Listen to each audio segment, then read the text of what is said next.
May I have this dance? The question cut through the wedding reception like a blade, and every conversation in the ballroom died instantly. I felt my heart stop as I looked up from my wheelchair at the man standing before me, tall, commanding, with eyes that seemed to see straight through to my soul. You know, they say karma has a way of finding people when they least expect it. That justice, real justice, doesn't always come when we want it, but it comes when we need it most. And sometimes, just sometimes, the universe sends someone to remind us that our worth isn't determined by what others think we've lost. Hey everyone, hope you're doing well wherever you're watching from. Whether you're dealing with sunny skies or stormy weather, I hope this story finds you in a moment when you need to remember your own strength. My name is Maya Chen, and this is the story of how I went from being the forgotten, broken sister hidden in the corner of a wedding to standing tall, metaphorically speaking, as the woman who brought an entire empire of lies crashing down. This is about the night I watched my twin sister's perfect wedding turn into her worst nightmare, all because a man I'd never met saw something in me that everyone else had chosen to ignore. But let me start from the beginning, because you need to understand just how far I'd fallen before I could rise again. I used to be the golden twin. Hard to believe now, looking at me in this chair, but Monica and I were identical in every way except one. I was the one everyone loved. I was the dancer, the dreamer, the twin who lit up every room she entered. Monica was always the shadow, always second best, always watching me get the attention, the opportunities, the love. We were 22 when everything changed. 22 and on top of the world, or at least I thought I was. I'd just gotten accepted into the most prestigious dance company in the country. My whole life was stretching out before me like a golden highway, and I was ready to run down it at full speed. Monica had been acting strange for weeks before the accident. Distant. Cold. She'd smile when our parents were around, but when it was just us, her eyes held something I couldn't quite name. Something that made my skin crawl. "You always get everything," she'd said to me the night before it happened. We were in our shared apartment, and I was practicing my audition piece for the 100th time. The dance company, Mom and Dad's attention, even David looks at you like you hung the moon. David was her boyfriend then. Had been for 2 years. I'd never understood what she meant about him looking at me, I barely paid attention to him. But Monica saw things that weren't there, or maybe she saw things that were there and I was too naive to notice. "Mon, that's not true," I'd said, still stretching at the bar we'd installed in our living room. "You're amazing at everything you do. The marketing firm loves you, you're brilliant with numbers, you're going to run your own company someday." She'd laughed, but it wasn't a happy sound. Right. Maya the dancer, Monica the accountant. Maya the star, Monica the support system. Maya the favorite, Monica the backup plan. I should have seen it coming. Should have recognized the poison that had been building in her heart for years. But I was young and stupid and believed that love was enough to overcome anything, even jealousy. The next morning, she offered to drive me to my final audition. Said she wanted to be there to support me, to celebrate when I got the part we both knew I'd get. I was so touched by the gesture that I didn't question why she insisted on taking the mountain route instead of the highway. Didn't question why she seemed so calm when she was usually nervous about driving in the hills. I remember the moment perfectly. We were coming around a sharp curve, and I was looking out the window at the valley below, talking about how I wanted to choreograph a piece inspired by the way the morning mist moved through the trees. I was gesturing with my hands, painting pictures in the air of the dance I could see in my mind. "Maya," Monica said, and her voice was strange. Flat. "I need you to know something." I turned to look at her, and that's when I saw her hands on the steering wheel. Not gripping it. Not fighting to control the car. Just letting go. "I can't be your shadow anymore," she whispered. The car hit the guardrail at 60 miles per hour. I woke up 3 weeks later to the sound of machines beeping and my mother crying. The first thing I tried to do was move my toes. The second thing I tried to do was move my legs. The third thing I tried to do was scream, but my throat was too raw from the breathing tube they'd just removed. "Honey," my mother said, rushing to my bedside. "Oh, sweetheart, you're awake. Thank God you're awake." "My legs," I whispered. "Mom, I can't feel my legs." The silence that followed told me everything I needed to know. Monica had walked away from the accident with a broken arm and some bruises. She'd told everyone that she'd swerved to avoid a deer, that she'd done everything she could to protect us both. She cried at my bedside and held my hand and promised she'd take care of me forever. But I remembered. I remembered her hands letting go of the wheel. I remembered the look in her eyes. I remembered her words. When I tried to tell my parents, they said I was confused from the trauma. When I tried to tell the doctors, they said head injuries could cause false memories.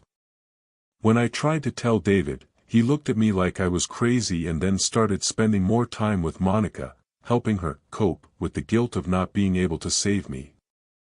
Within 6 months, they were engaged. Within a year, I was the bitter, paranoid sister who couldn't accept that accidents happen. Within 2 years, I was the burden everyone had to work around. And now, 3 years later, I was sitting in my wheelchair at their wedding reception, tucked away in a corner behind a pillar where the photographers wouldn't accidentally get me in their shots. Because nothing ruins a perfect wedding photo like a reminder that life can be cruel and unfair. I'd watched Monica walk down the aisle in a dress that cost more than most people's cars, toward a man who'd somehow built a business empire in the 3 years since my accident. David Chen, he'd taken her last name, said it sounded more sophisticated for business.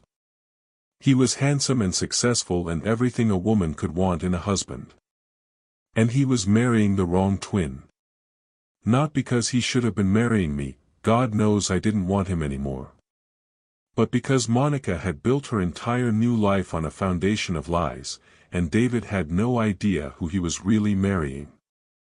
The reception was everything Monica had dreamed of. Crystal chandeliers, imported flowers, a string quartet, and enough champagne to float a yacht. The guest list read like a who's who of the business world, all there to celebrate the union of David Chen and his beautiful bride. I was there because Monica had insisted. It would look strange if my own sister wasn't at my wedding, she'd said when she called to invite me. Not because she wanted me there. Not because she loved me. But because appearances mattered more than anything else in Monica's world now. My parents had wheeled me in through a side entrance to avoid the photographers. They'd positioned me behind a decorative pillar where I could see the dance floor but where most of the guests wouldn't notice me. Like a dirty secret they had to acknowledge but didn't want to display. "Maya looks good," I heard someone say as they passed by my hiding spot. Considering such a tragedy, came the response. Monica's been so strong through all of this. Taking care of her sister, building a new life. She's an inspiration. I wanted to laugh. Or scream. Or both. Monica hadn't taken care of me for a single day since the accident. She'd moved out of our apartment within a month, claiming she needed space to heal. She'd visited me in the hospital exactly 4 times, and each visit had been shorter than the last. She'd helped me find a ground-floor apartment and hired a part-time caregiver, but she'd never once asked how I was really doing. Never once acknowledged that she remembered what really happened that day on the mountain. But tonight, she was the devoted sister who'd overcome tragedy. Tonight, she was the hero of her own story. I was watching her dance with David, her white dress flowing around her like something out of a fairy tale, when I felt someone approach my corner. I looked up, expecting to see a waiter offering me another glass of champagne I didn't want, or maybe one of my parents coming to check on me with that mixture of love and pity that had become so familiar. Instead, I found myself looking into the most intense brown eyes I'd ever seen. He was tall, probably in his early 30s, with dark hair and the kind of presence that made everyone else in the room seem slightly out of focus. His tuxedo was perfectly tailored, and there was something about the way he carried himself that spoke of real power, not the borrowed kind that David wore like an ill-fitting suit. But it wasn't his looks that made my breath catch. It was the way he was looking at me. Not with pity. Not with the careful politeness people used when they didn't know what to say to the girl in the wheelchair. He was looking at me like he saw me. Really saw me. "You must be Maya," he said, and his voice was warm and rich and completely unexpected. "I am," I managed to say. "I'm sorry, do we know each other?" He smiled, and it transformed his entire face. "Not yet. But I've been hoping to meet you all evening." Before I could ask what he meant, before I could process the impossibility of what he'd just said, he did something that stopped my heart and every conversation in the ballroom. He stepped closer to my wheelchair, and with a grace that spoke of old-world manners and genuine respect, he bowed slightly at the waist. "May I have this dance?" The music stopped. The conversations died. I could feel every eye in the room turning toward us, could sense the collective intake of breath as 300 wedding guests tried to process what they were seeing. A man, a powerful, wealthy, devastatingly handsome man, asking the broken girl in the wheelchair to dance. I looked past him toward the dance floor and saw Monica frozen in David's arms, her face a mask of shock and something that looked dangerously close to panic. David's expression was unreadable, but his grip on Monica's waist had tightened until his knuckles were white. I started to say, then stopped. Because what was I supposed to say? That I couldn't dance? That this was some kind of cruel joke? That he must have me confused with someone else? But he was still looking at me with those intense brown eyes, still waiting for my answer with infinite patience, and something in his expression told me that this moment was about to change everything. "Yes," I whispered, and then louder, "yes, I would love to dance." He smiled again, and this time it was brilliant enough to light up the entire ballroom. "Excellent," he said, and then he did something that made the collective gasp even louder.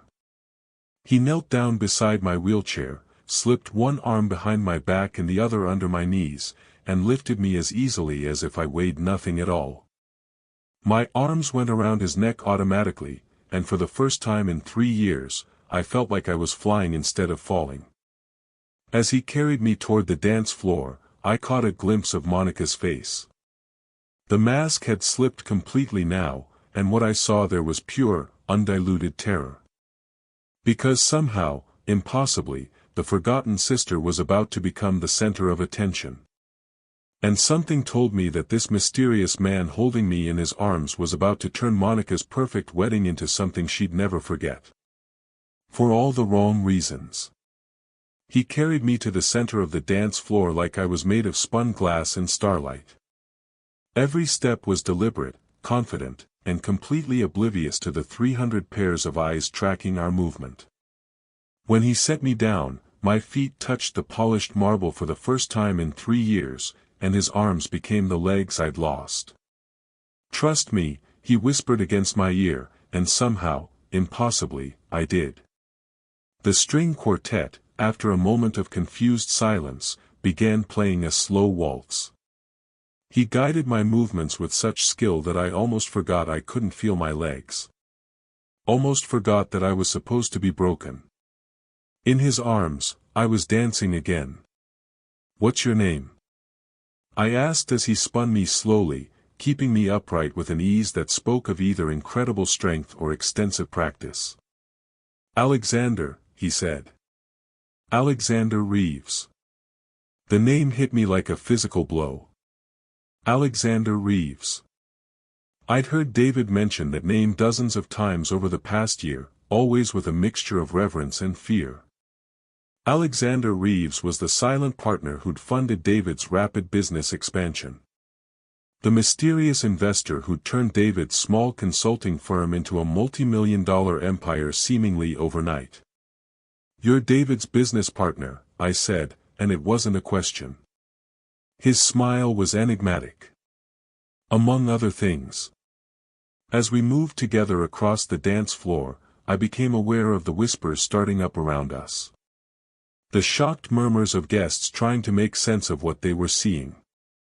But more than that, I was aware of Monica and David, still frozen where we'd left them, watching us with expressions I couldn't quite read. "Why?" I asked Alexander. "Why did you ask me to dance?"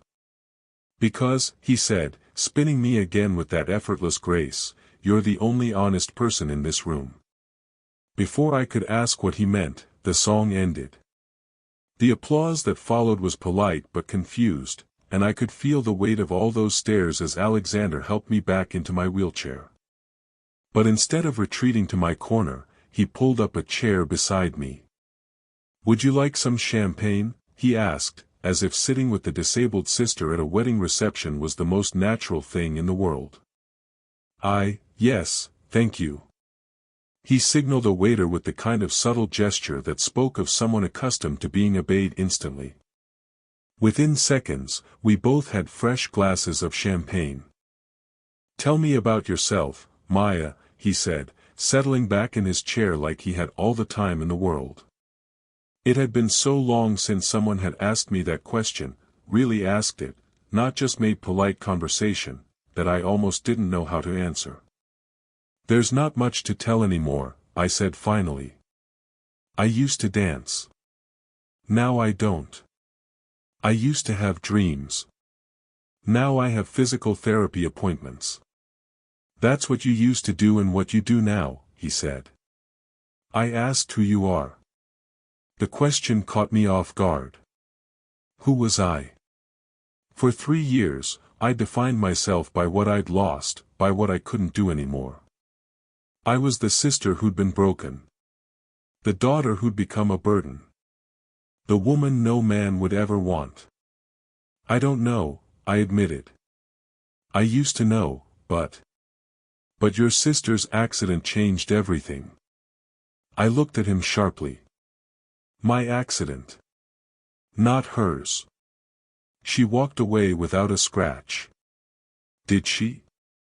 His brown eyes were studying my face with an intensity that made me feel exposed. "Because from where I'm sitting, it looks like that accident damaged both of you. Just in different ways." Before I could ask what he meant, Monica appeared beside our table. Up close, her wedding dress was even more stunning, layers of silk and lace that probably cost more than I'd made in my entire brief career as a dancer. Her makeup was flawless, her smile bright and brittle. "Maya," she said, her voice pitched just loud enough for nearby guests to hear. "I see you've met Alexander. Isn't he wonderful? David and I are so grateful for everything he's done for us." There was something in her tone, a warning wrapped in wedding day sweetness, that made my skin crawl. "Your sister is remarkable," Alexander said, rising from his chair with old-fashioned courtesy. "You're very lucky to have her." Monica's smile flickered for just a moment. "Oh, I'm the lucky one. Maya's always been the special twin. The talented one. I'm just me." It was a performance, I realized. The humble, devoted sister act she'd perfected over the past 3 years. Poor Monica, living in her disabled sister's shadow even now. Poor Monica, who'd sacrificed so much to take care of her broken twin. "Talent comes in many forms," Alexander said smoothly. "I imagine you have gifts your sister doesn't even know about." This time Monica's smile didn't just flicker, it went out entirely for a split second before blazing back to life. "Well, I should get back to my other guests," she said. "Maya, are you comfortable here? Do you need anything? I can have someone wheel you back to your spot if you're getting tired." I'm fine, I said, surprised by the steadiness of my own voice. Alexander's been wonderful company. I'm sure he has. Monica's eyes moved between us, calculating. Just remember, Maya, tonight is about celebrating love and new beginnings. We don't want anything to overshadow that. The threat was subtle but unmistakable. Don't make a scene. Don't draw attention. Don't remind people that fairy tales sometimes have dark endings. After she glided away in a rustle of silk, Alexander sat back down. Interesting, he murmured. What's interesting? The way she looks at you. Like you're a bomb that might go off at any moment. I laughed, but there was no humor in it. Monica's always been dramatic. She thinks I'm going to have some kind of breakdown and ruin her perfect day. Are you? Are you? The question was asked so casually that it took me a moment to process it. Am I what? Going to have a breakdown and ruin her perfect day? I stared at him. Why would you ask me that? Because, he said, leaning forward slightly, I think there's a lot more to your story than anyone here realizes. And I think your sister knows it. My heart started beating faster. I don't know what you mean. Don't you? His eyes were searching my face again, looking for something. Maya, what really happened the day of your accident? The question hit me like a physical blow. For 3 years, no one had asked me that. Not really. They'd asked how I was feeling, how I was coping, how I was adjusting. But no one had asked what really happened. We hit a deer, I said automatically. Monica swerved to avoid it, but we hit the guardrail instead. That's the official story. That's what happened. Is it? I looked around the ballroom, at all the beautiful people celebrating my sister's beautiful wedding, and felt the familiar weight of isolation settle over me. Even here, even with this stranger who seemed to see me as more than just a tragic figure, I was still alone with the truth. Why are you asking me this? I whispered. Because, Alexander said quietly, I don't think you're the only one in this room who knows that story isn't true. Before I could respond, David appeared at our table. He looked nervous, which was unusual for him. David had always been confident to the point of arrogance, but tonight there was something almost frantic in his eyes. Alexander, he said, his voice carefully controlled. I've been looking for you. There are some people I'd like you to meet. I'm quite comfortable here, thank you, Alexander replied without looking away from me. I'm sure Maya understands that business comes first, David said, and there was an edge to his voice now. Don't you, Maya? It was a dismissal. Polite but firm. The same tone he'd used with me for 3 years whenever I tried to be part of conversations about the future, about plans, about anything that mattered. Of course, I said, reaching for my wheelchair controls. I should probably head home anyway. It's been a long day. Nonsense, Alexander said, his hand covering mine before I could move. The night is young, and I'm exactly where I want to be. The tension between the two men was suddenly thick enough to cut. David's jaw tightened, and for a moment, I saw something flash across his face that looked almost like panic. Alexander, please, he said. Just for a few minutes. These are important investors, and they specifically asked to meet you. More important than getting to know my business partner's family? Alexander asked, and there was something dangerous in his tone now. Of course not, but... Then they can wait. David stood there for another moment, clearly wanting to argue but not quite daring to. Finally, he forced a smile. Of course. Take all the time you need. Maya, you look beautiful tonight. That dress is perfect on you. It was a lie. The dress was 3 years old and hung loose on my frame because I'd lost so much weight after the accident. But David had always been good at saying the right thing, even when he didn't mean it. After he walked away, Alexander turned back to me. "He's afraid of something," he observed. "David's always been high-strung about business. This isn't about business." Alexander's eyes followed David as he made his way through the crowd, stopping to shake hands and smile at guests. "This is about you." "That's ridiculous. David barely acknowledges I exist anymore." "Exactly." Alexander turned back to me, and his expression was serious now. "Maya, can I ask you something, and will you give me an honest answer?" I nodded, not trusting my voice. "Do you think your sister loves her husband?" The question was so unexpected that I almost laughed. "Of course she does. Look at them together. Look at this wedding. Monica's living her dream." "That's not what I asked." I followed his gaze to where Monica and David were now dancing again, surrounded by other couples. They looked perfect together, beautiful, successful, happy.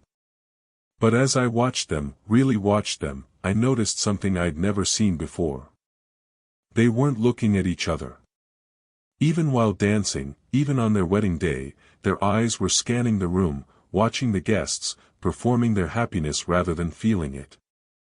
I started to say, then stopped. Because the truth was, I'd never seen Monica look at David the way I'd once looked at the stage before a performance. Never seen her face light up when he walked into a room. Never heard her talk about him the way she used to talk about her dreams. "She loves what he represents," I said finally. "Success. Security. Status. But David himself?" I paused, really thinking about it for the first time. "I don't know." "And what about him? Do you think he loves her?" That question was even harder to answer. David had been attentive during their courtship, generous with gifts and compliments. But there had always been something calculated about it, like he was following a script for how a boyfriend should behave. "I think David loves the idea of Monica," I said slowly. "She's beautiful and smart and everything a successful man should want in a wife. But I'm not sure he really knows who she is underneath all that." "And do you know who she really is?" The question hung in the air between us, loaded with implications I wasn't ready to face. Because the truth was, I'd thought I knew Monica better than anyone. We'd shared a womb, a childhood, a face. We'd been each other's best friend and worst enemy and everything in between. But the Monica who'd let go of that steering wheel 3 years ago was a stranger to me. And the Monica who'd built a new life on the foundation of my broken one was someone I didn't recognize at all. "I used to," I whispered. "But not anymore." Alexander nodded like that was the answer he'd been expecting. "Maya," he said, his voice gentle but urgent, "I need you to listen to me very carefully. Your accident wasn't an accident. Your sister's marriage isn't what it seems. And this wedding isn't a celebration, it's a cover-up." My blood turned to ice. "What are you talking about?"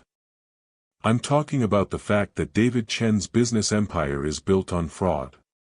I'm talking about the fact that your sister has been helping him launder money through fake consulting contracts. And I'm talking about the fact that they've been planning to disappear with my investment money as soon as the honeymoon is over." The words hit me like physical blows. "That's impossible. You're wrong." "Am I?" He reached into his jacket and pulled out a slim folder. "These are copies of financial records.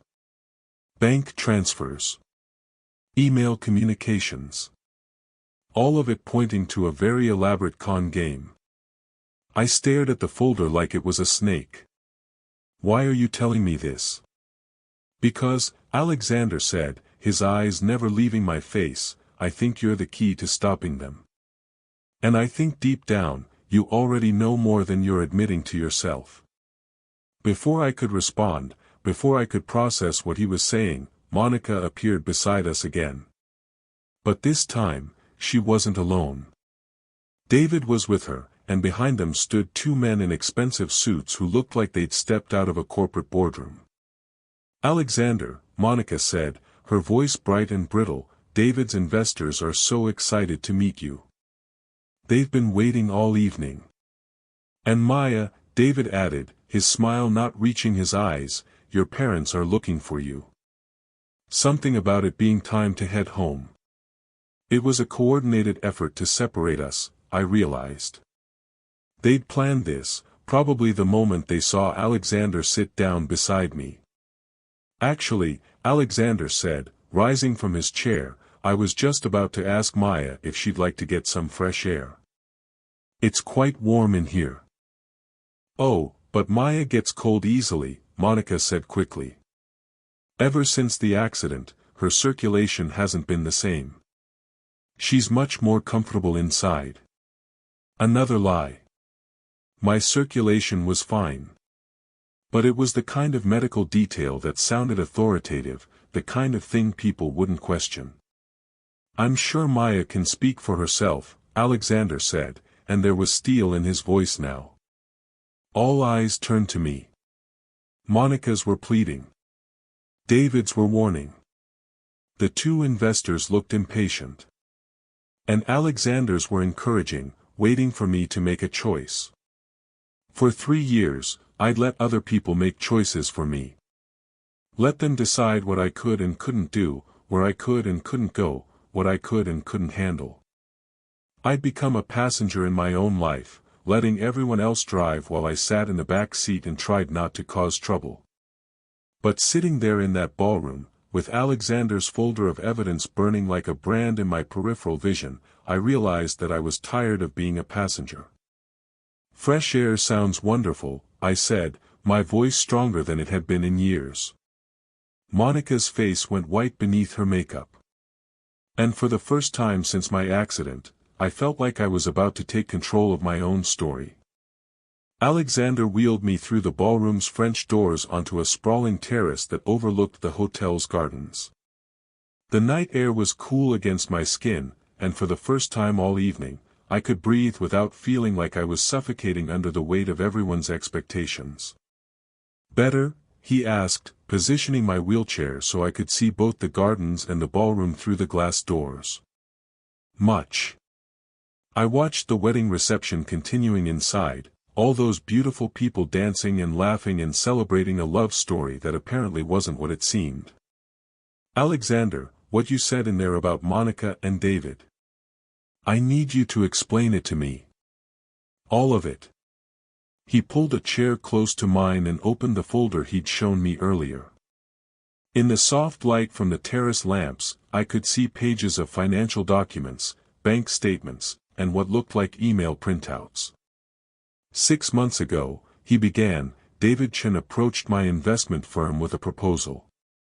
He claimed to have developed a revolutionary consulting methodology that was generating massive returns for his clients. He had testimonials, financial projections, even video conferences with supposed clients singing his praises. Supposed clients? Actors. Very good ones, but actors nonetheless. Alexander pulled out a bank statement and pointed to a series of transactions. Every dollar that supposedly came from client payments actually originated from shell companies that Monica set up using her accounting background. My hands were shaking as I took the document. The numbers were staggering, millions of dollars flowing in and out of accounts I'd never heard of. "But David's business is real," I said weakly. "I've seen the office, met some of his employees. The office is real. Some of the employees are real. But the core business, the thing that's supposedly generating all this wealth, is completely fabricated." Alexander's voice was gentle but relentless. "Maya, your sister and her husband have been running an elaborate Ponzi scheme, using my investment money to pay fake returns to earlier investors while skimming millions for themselves. I stared at the papers, trying to make sense of what I was seeing. How much money are we talking about? $50 million. My $50 million. The number hit me like a physical blow. 50 million. But that's enough to disappear forever. Enough to buy new identities, new lives, new everything. Alexander pulled out another document, what looked like travel itineraries. They're planning to leave for the Cayman Islands tomorrow morning. Supposedly for their honeymoon, but these are one-way tickets. I felt sick. Actually, physically sick. You're saying my sister is a criminal. I'm saying your sister is desperate. And desperate people do desperate things. But why? Monica's smart, she's talented, she could have built a legitimate career. Could she? Alexander's eyes were studying my face again. Maya, tell me about your relationship with your parents. Before the accident. The change of subject threw me. What does that have to do with anything? Humor me. I thought back to those days that felt like a lifetime ago. They were proud of me. I was the one with the big dreams, the scholarships, the opportunities. Monica was always more practical, more grounded, but they saw you as the star and her as the supporting cast. It hurt to admit, but it was true. Yes. I was going to be a professional dancer. Monica was going to be an accountant.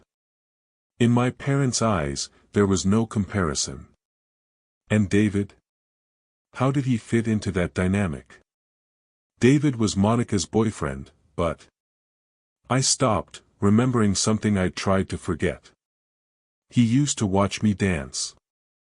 When he'd come over to see Monica, he'd always find excuses to stay and watch me practice. Monica hated it. Did he ever say anything to you? About your dancing, about your future? He said I was going to be famous someday. That I had something special. The memory felt poisonous now. Monica was in the room when he said it.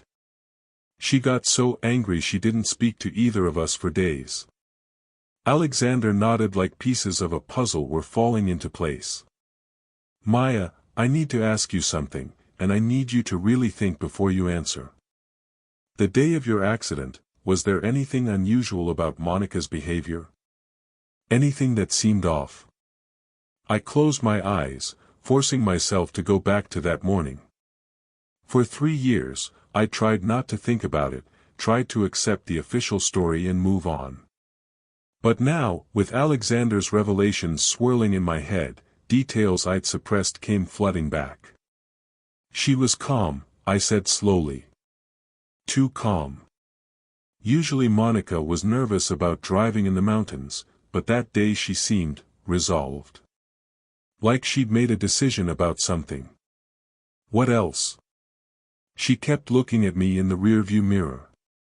Not at the road, at me. And she asked me weird questions about my audition, about what I'd do if I didn't get into the dance company. What did you tell her? That failure wasn't an option. That I'd been working toward this my whole life, and nothing was going to stop me. The words tasted like ash in my mouth now. I was so arrogant. So sure of myself. And then what happened? I opened my eyes and looked at him. She said she needed to tell me something. And then she let go of the steering wheel. The words hung in the air between us like an accusation. For 3 years, I'd told myself I'd imagined it, that trauma had distorted my memory. But saying it out loud to someone who believed me felt like lancing a wound that had been festering for years.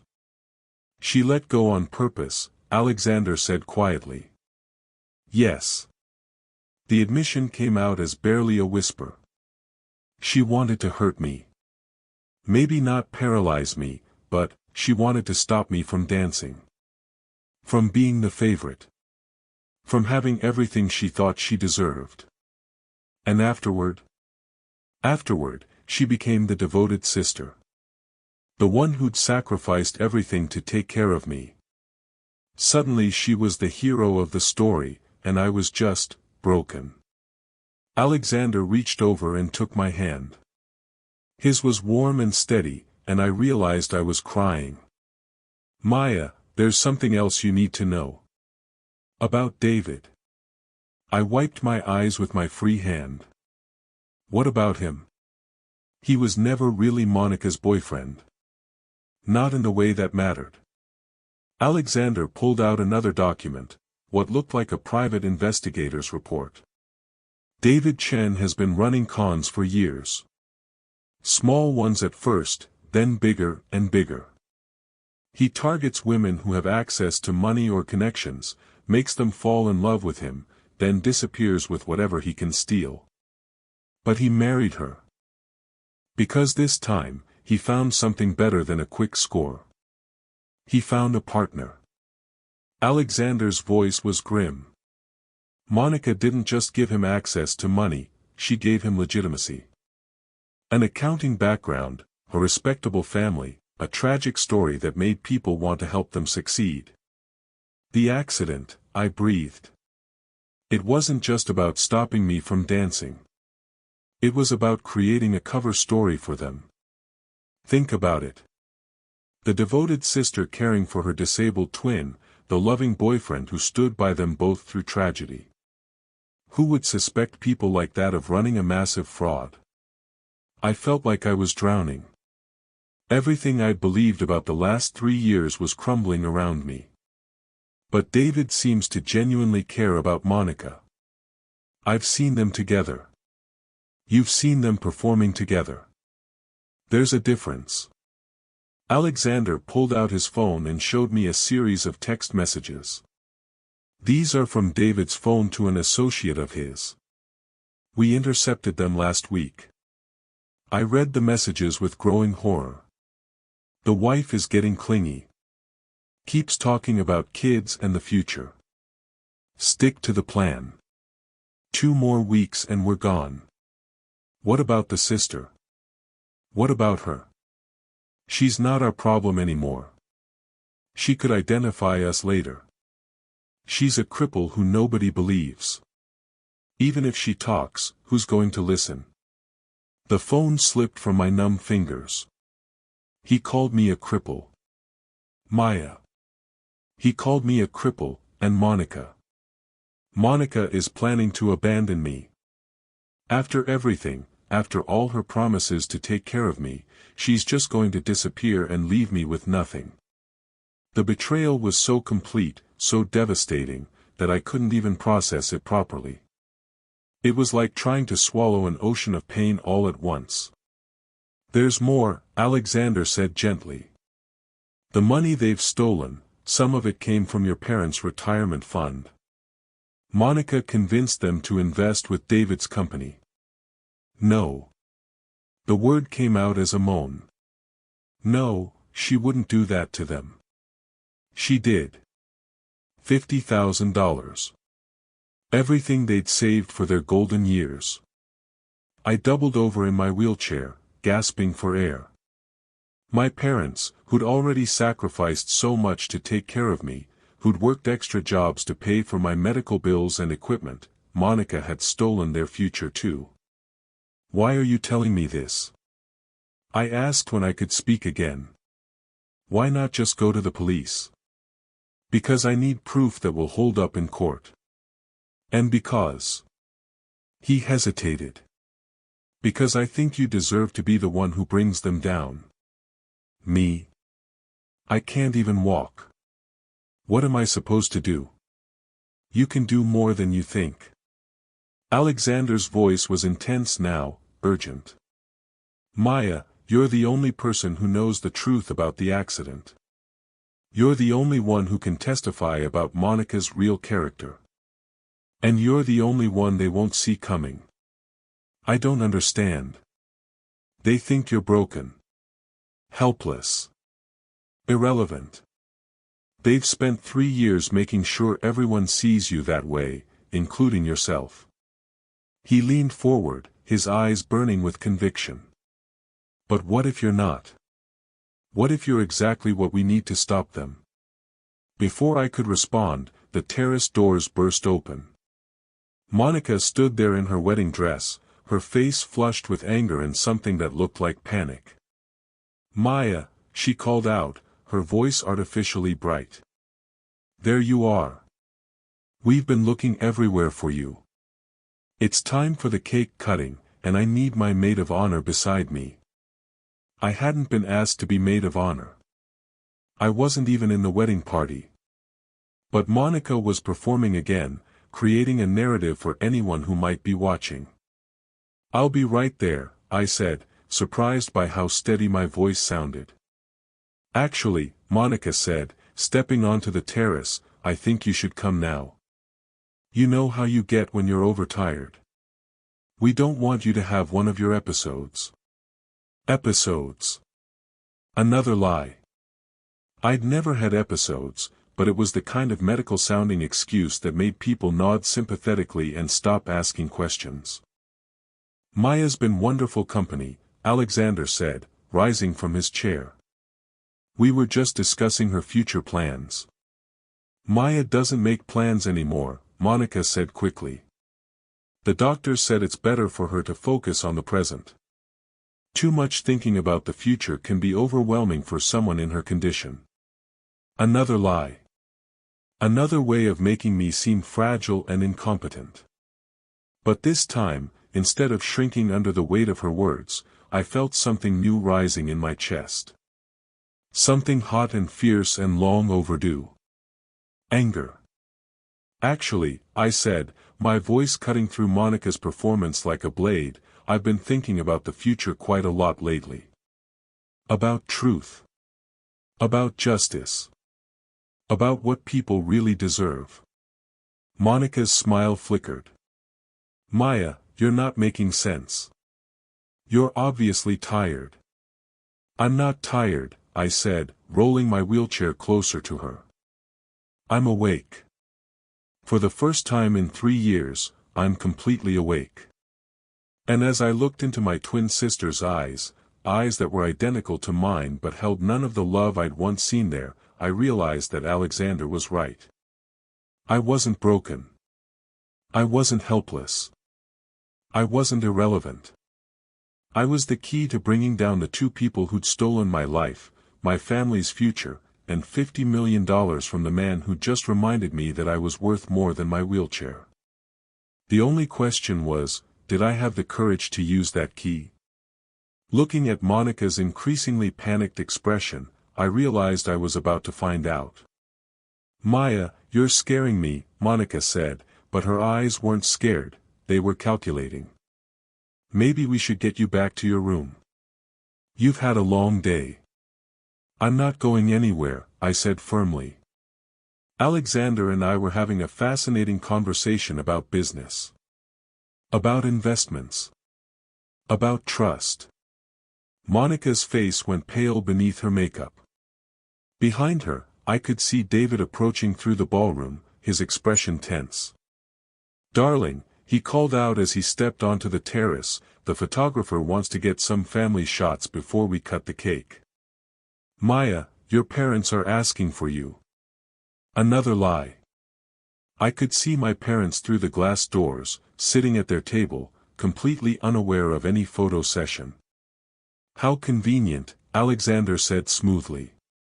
"Though I have to say, David, your timing is impeccable. We were just discussing your business model." David's jaw tightened almost imperceptibly. "I'm sure Maya isn't interested in boring business talk. She's always been more of an artist." Monica corrected quickly. "Before the accident. Now Maya prefers simpler things. Don't you, Maya?" They were doing it again, talking about me like I wasn't there, defining my capabilities, my interests, my entire existence. For 3 years, I'd let them do it. Tonight, I was done. "Actually," I said, I find business fascinating. Especially the creative accounting involved in making money appear and disappear. It's almost like choreography, isn't it? All those numbers dancing around, creating illusions. The silence that followed was deafening. David and Monica exchanged a look that lasted maybe 2 seconds, but in those 2 seconds, I saw everything Alexander had told me confirmed. They weren't just married, they were conspirators. Maya, David said carefully, I think you might be confused about, am I?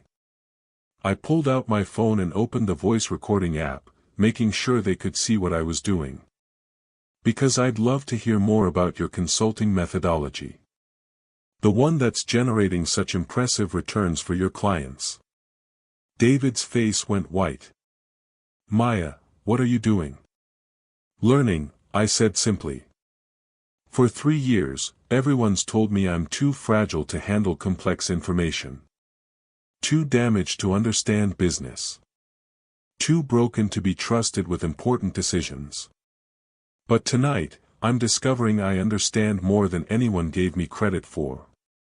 Monica stepped closer to my wheelchair, her wedding dress rustling like a threat. Maya, stop this. You're embarrassing yourself. Am I? Or am I finally asking the questions I should have been asking all along? I looked directly at her. Like why you were so calm the morning of our accident. Why you kept looking at me instead of the road. Why you said you needed to tell me something right before you let go of the steering wheel. The words hit Monica like physical blows. She actually staggered backward, her hand flying to her throat. You're having another episode, she whispered. The trauma, it makes you remember things that didn't happen, does it? I turned to Alexander. Because my memory seems remarkably clear tonight. Crystal clear, actually. David moved to Monica's side, his arms sliding around her waist in what looked like comfort but felt like restraint. Maya, we're worried about you. This isn't like you. You're right, I said. The old Maya would have stayed quiet. Would have accepted whatever story you told her. Would have been grateful just to be included. I smiled, and it felt like the first genuine smile I'd worn in years. But I'm not the old Maya anymore. What do you want? Monica asked, and for the first time, her voice cracked. The truth, I said simply. About the accident. About your business. About what you're really planning to do with all that money you've stolen. We haven't stolen anything, David said quickly. Every transaction has been legitimate, has it? Alexander spoke for the first time in several minutes, his voice cutting through David's protests. Because I have documentation that suggests otherwise. Bank records. Email communications. Video evidence of your fake client testimonials. David's composure finally cracked. You've been investigating us. I've been protecting my investment. $50 million tends to make a man cautious. Alexander's smile was sharp as a blade. Especially when that investment starts showing irregularities.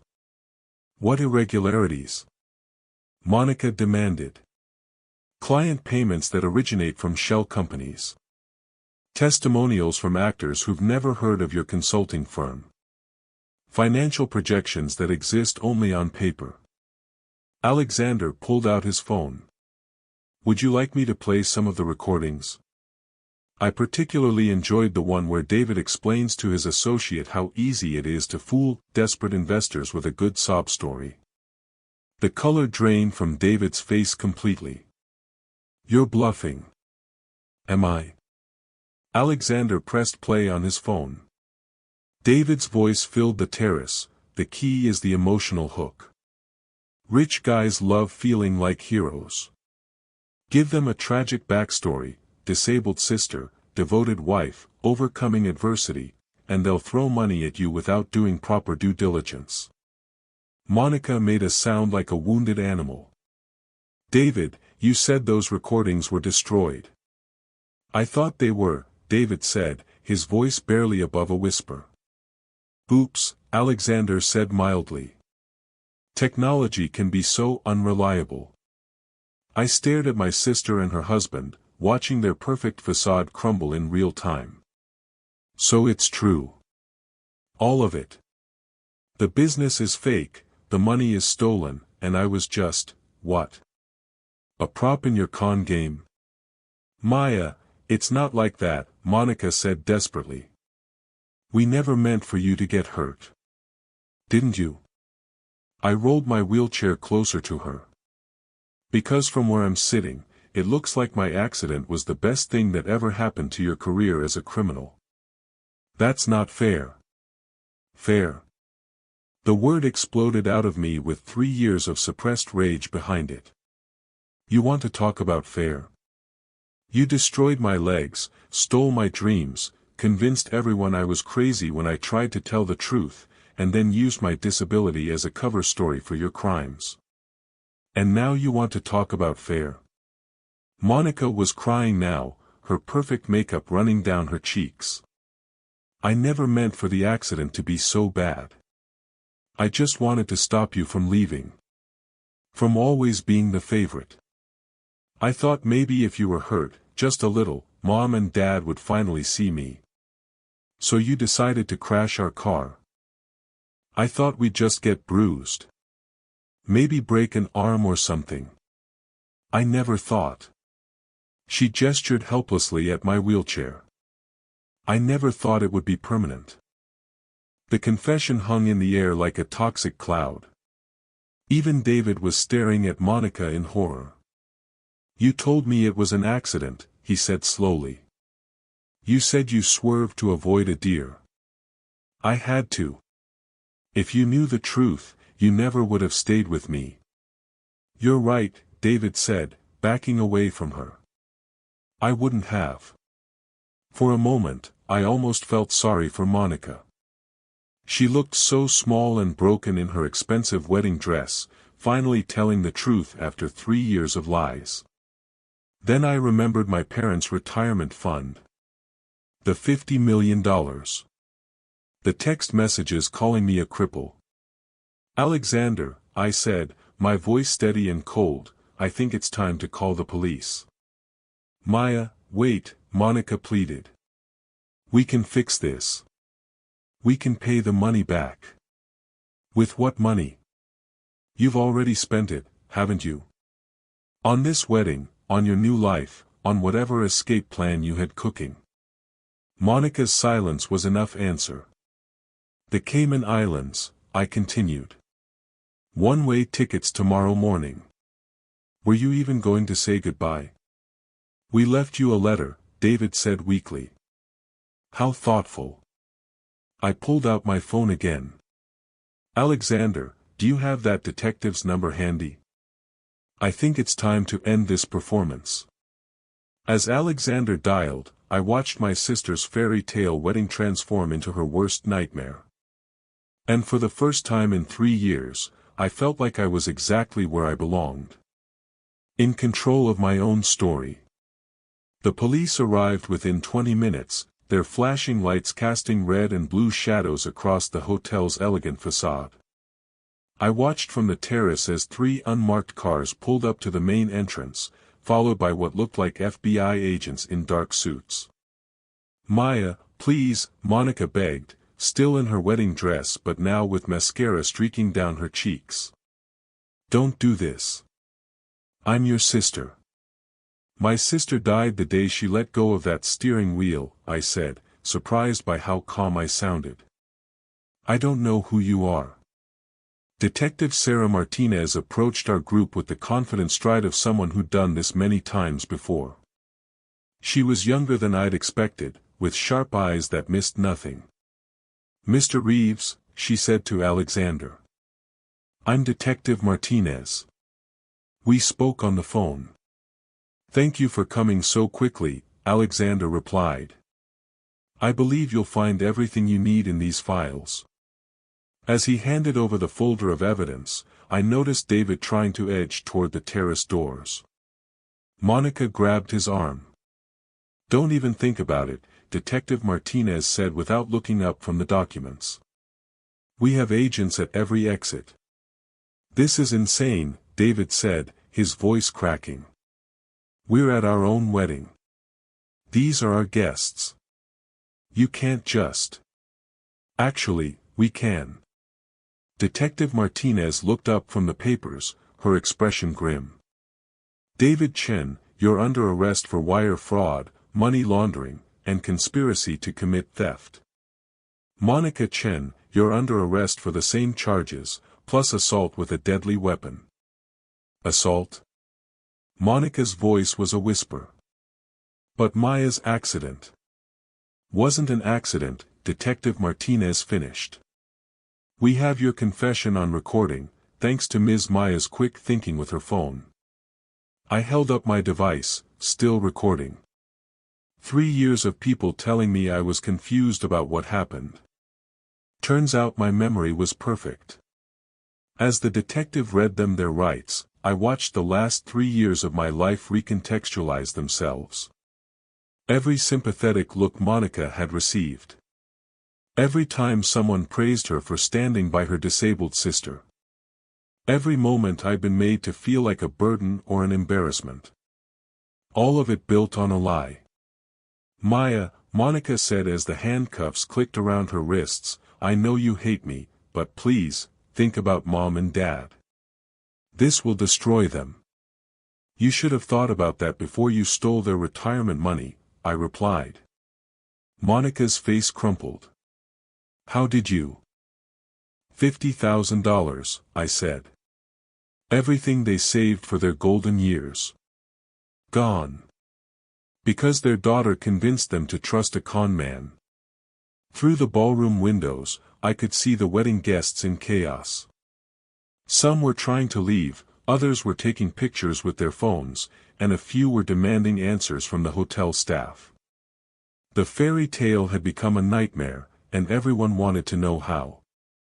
"There's something else," Detective Martinez said, pulling out another folder. "Mr. Chen, we've been tracking your activities for longer than you might think. The consulting business was just your latest scheme." She opened the folder to reveal photographs and documents spanning several years. Different cities, different names, different women.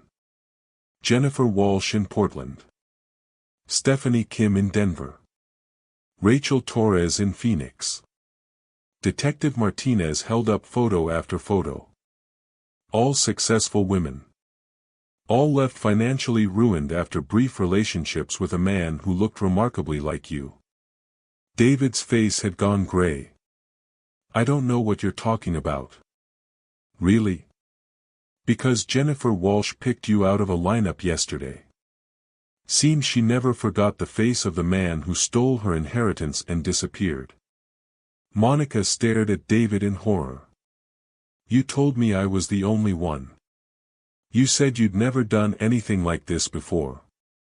"Congratulations," I said to my sister. "You weren't his first victim. You were just his most useful one." The devastation on Monica's face was complete. In the span of an hour, she'd lost her husband, her freedom, her future, and her illusions about the man she'd committed crimes for. "Maya," she whispered, "I know I don't deserve it, but, will you visit me? In prison?" I looked at my twin sister, my identical twin who'd chosen to become someone I didn't recognize, and felt something inside me finally break free. Not break apart, but break free. Like a bird escaping a cage I hadn't even realized I was in. "No," I said simply. "I won't." As they led Monica and David away, I noticed my parents pushing through the crowd of confused wedding guests. My mother was crying, my father looked like he'd aged 10 years in 10 minutes. "Maya," my mother said, reaching for my hand, "what's happening?" "The police won't tell us anything, and Monica." "Monica confessed to causing my accident on purpose," I said gently. "And she and David have been running a con game that cost you your retirement savings." My father sank into a nearby chair. Our savings. But that was an investment. David said. David lied. About everything. I squeezed my mother's hand. I'm sorry. I know this is devastating. $50,000, my father whispered. 50 years of saving. We'll get it back, Alexander said, speaking for the first time since the arrests. The FBI has frozen their accounts. Most of the money is still recoverable. My parents looked at him with a mixture of hope and confusion. Alexander Reeves, he said, extending his hand to my father. I'm the investor who helped expose their scheme. And I want you to know that your daughter is the reason we were able to stop them before they disappeared with everything. Maya did this? My mother asked. Maya did this, Alexander confirmed. She's remarkable. I felt tears starting again, but these were different from the ones I'd cried earlier. These weren't tears of pain or betrayal. These were tears of something I hadn't felt in 3 years. Pride. There's going to be a trial, Detective Martinez said, returning to our group. Maya, we'll need your testimony about the accident and everything that happened afterward. Of course, I said. Whatever you need. And Mr. Reeves, your financial records will be crucial evidence. They're at your disposal. As the detective walked away, I realized the terrace had grown quiet. The wedding guests had either left or been moved inside for questioning. The music had stopped. The fairy tale was officially over. Maya, Alexander said, pulling his chair close to mine again, how are you feeling? Free, I said, and meant it. For the first time in 3 years, I feel free. Good. Because I have a proposition for you. I looked at him curiously. What kind of proposition? The kind that involves you taking control of your life in ways you never thought possible. His eyes were intense again, but this time the intensity felt like possibility rather than danger. Maya, what would you say if I told you that everything you've lost can be rebuilt? That your dreams don't have to stay buried? I'd say you're being kind, but unrealistic. I can't dance anymore. Can't you? He smiled. Because what I saw on that dance floor earlier looked a lot like dancing to me. Before I could respond, he stood up and extended his hand. What are you doing? I asked. Asking you to dance. Again. But this time, not as a stranger trying to prove a point. This time, as someone who sees exactly who you are and wants to help you remember it too. I looked at his outstretched hand, then at my parents watching us with expressions of wonder, then back at Alexander's face.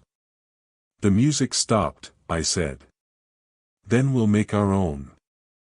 And as I took his hand and let him lift me from my wheelchair once more, I realized that Monica had been wrong about one thing. The accident hadn't ended my story. It had just been the intermission. The weeks following Monica's arrest were harder than I'd expected. The media attention was relentless. Twin sister exposes wedding day fraud made headlines across the country.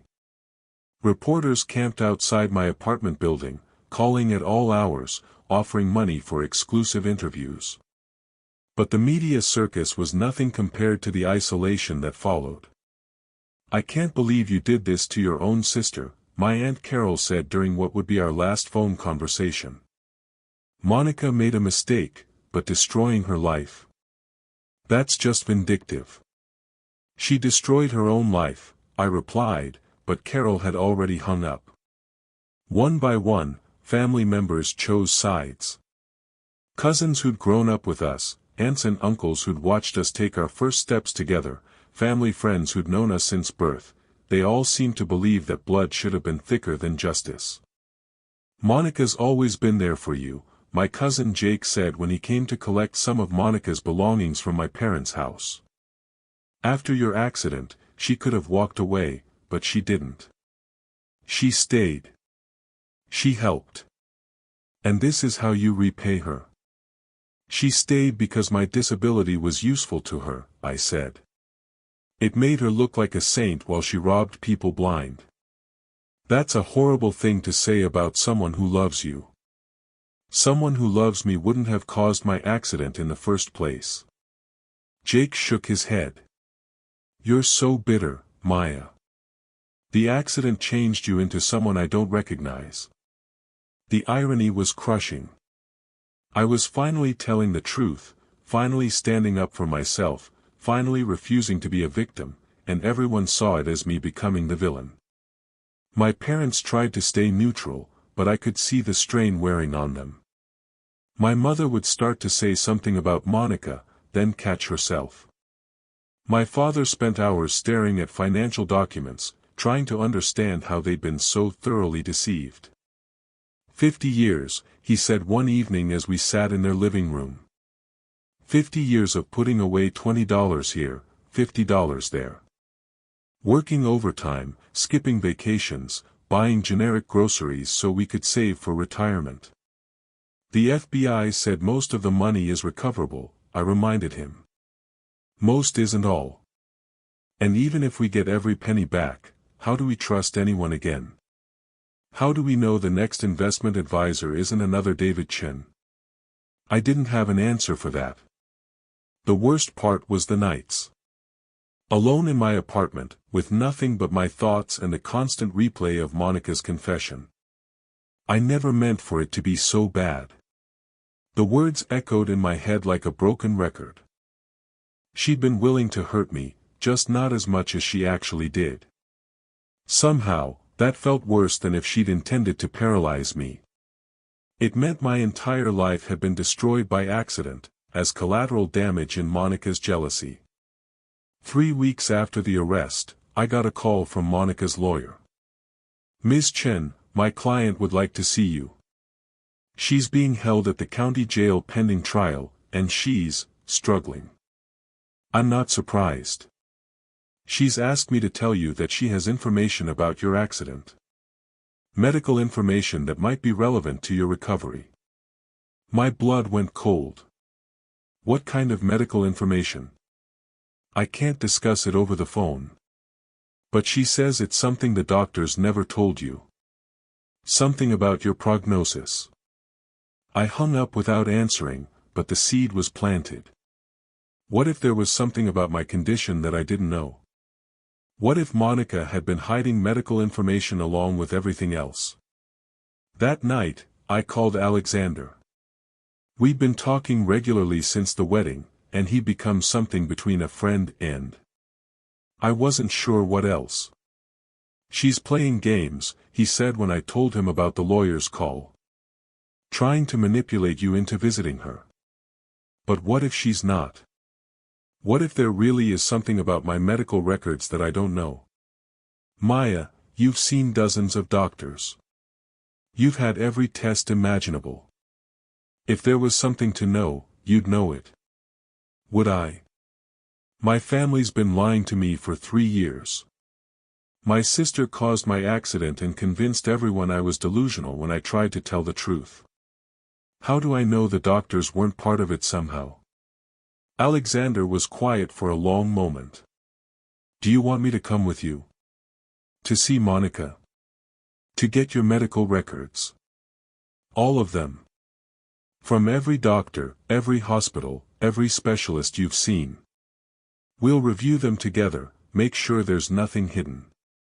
The relief I felt was overwhelming. You'd do that? Maya, I'd do anything for you. I thought you knew that by now. The next day, we spent hours at various medical offices, collecting files and test results. Alexander had hired a medical consultant, a neurologist who specialized in spinal cord injuries, to review everything. Dr. Patricia Williams was a small woman with kind eyes and gentle hands. She spread my files across her desk like pieces of a puzzle, studying X-rays and MRI scans with the intensity of a detective. Your injury was severe, she said finally. Complete transection of the spinal cord at the L1 vertebra. The initial prognosis was accurate. The likelihood of regaining sensation or movement below the injury site is essentially zero. Essentially zero, I repeated. But not absolutely zero. In medicine, we rarely deal in absolutes. But Maya, I want to be clear, the chances of significant recovery from this type of injury are so small as to be negligible. So Monica was lying about having medical information. Not necessarily. Dr. Williams pulled out one of the files. There is something here that's unusual. My heart stopped. What? Your pain levels. According to these reports, you've experienced very little chronic pain since your accident. That's actually quite rare with this type of injury. Most patients deal with significant neuropathic pain for years. I've been lucky, I guess. Maybe. Or maybe your nervous system is more intact than the initial scan suggested. She pulled out an MRI image. This scan was taken 6 months after your accident. But I don't see any follow-up imaging in your file. The doctors said there was no point. That the injury was permanent and more scans wouldn't change anything. Dr. Williams frowned. That's not standard practice. We typically do follow-up imaging to monitor for complications, changes in swelling, scar tissue formation. The fact that you haven't had any recent scans is concerning. Concerning how? Because spinal cord injuries can evolve over time. Swelling can reduce, scar tissue can shift, and in very rare cases, some function can return. She looked at me seriously. Maya, I'd like to order new scans. Current ones. Just to see what your spine looks like now, 3 years later. Alexander reached over and took my hand. What are you saying, doctor? I'm saying that Maya's medical care seems to have been incomplete. And I'm wondering if someone wanted it that way. The room spun around me. You think someone deliberately prevented me from getting proper follow-up care? I think someone with medical knowledge might have convinced your doctors that additional scans were unnecessary. Someone who had a vested interest in keeping you exactly as disabled as you believed yourself to be. Monica. Monica, with her accounting background, her attention to detail, her ability to manipulate numbers and documents. Monica, who'd visited me in the hospital and spoken privately with my doctors. Monica, who'd helped coordinate my care and insurance claims. Monica, who'd needed me to stay broken to maintain her cover story. How soon can we do the scans? I asked. Tomorrow morning, if you're willing. As we left Dr. Williams' office, I felt something I hadn't experienced in 3 years, hope. Terrifying, fragile, dangerous hope. Maya, Alexander said as we sat in his car outside the medical building, I need you to prepare yourself for the possibility that nothing has changed. That the new scans will show exactly what the old ones did. I know. But I also need you to know that if there's even a chance, even the smallest possibility that you've been denied proper medical care, I will move heaven and earth to get you the treatment you deserve. I looked at this man who'd walked into my life during my darkest hour and refused to see me as anything less than whole. Why? I asked. Why do you care so much about what happens to me? He was quiet for a long moment, his hands gripping the steering wheel. Because, he said finally, 3 years ago, I lost someone I loved in a car accident. Someone who was young and talented and full of dreams, just like you were. And I've spent every day since then wishing I could have saved her. Alexander. I can't bring Sarah back. But maybe I can help you get your life back. Maybe that's why I was at that wedding. Maybe that's why I saw you sitting in that corner and knew I had to ask you to dance. As we drove toward my apartment, I realized that tomorrow's scans would either confirm my worst fears or open a door I'd thought was permanently closed. Either way, I wouldn't be facing the results alone. For the first time in 3 years, someone was fighting for me instead of against me. And that made all the difference. The MRI machine hummed around me like a mechanical heartbeat, and I closed my eyes, trying not to think about what the scans might reveal. Dr. Williams had warned me that the procedure would take over an hour, detailed imaging of my entire spine, looking for changes that might have occurred over the past 3 years. Alexander sat in the waiting room, probably pacing. He'd wanted to come into the scanning room with me, but hospital policy wouldn't allow it. So I was alone with my thoughts and the deafening noise of the machine. What if Monica had been telling the truth about hidden medical information? What if there really was something the doctors hadn't told me? But more terrifying, what if there wasn't? What if this was just another dead end, another false hope in a life that had already been stripped of so many dreams? When the scans were finally complete, Dr. Williams asked us to wait while she reviewed the images with a colleague. Those 2 hours felt like the longest of my life. Maya Chen. A nurse finally called my name. Dr. Williams is ready to see you. Alexander wheeled me into the consultation room, where Dr. Williams sat behind her desk with 2 sets of MRI films clipped to light boards. The images looked like abstract art to me, swirls of gray and white that supposedly held the secrets of my future. Maya, Dr. Williams said, her voice carefully controlled, I need you to look at these scans very carefully. She pointed to the first set of images. These are from 3 years ago, right after your accident. You can see here where the spinal cord was severed. Complete transection, just as the original reports indicated. My heart sank. So nothing had changed. Now, Dr. Williams continued, look at these images from today. She moved to the second light board, and I squinted at the new scans, trying to see whatever she was seeing. I don't understand, I said. They look the same to me. Look closer. Here, at the injury site. She used a pointer to indicate a specific area. Do you see this shadow? This area that looks different from the surrounding tissue? I stared harder. There was something there, a faint line or connection that hadn't been visible in the older scans. What is it? Dr. Williams took a deep breath. Maya, it appears that your spinal cord has partially reconnected itself. Not completely, we're talking about maybe 10% of the original neural pathways. But in some cases, that's enough. The words hit me like a physical blow. Enough for what? Enough for limited sensation. Possibly enough for some motor function with intensive therapy. She turned to face me directly.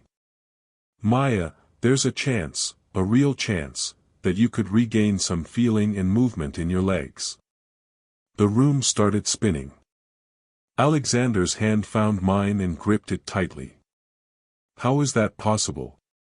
I whispered. Spinal cord regeneration is rare, but it does happen.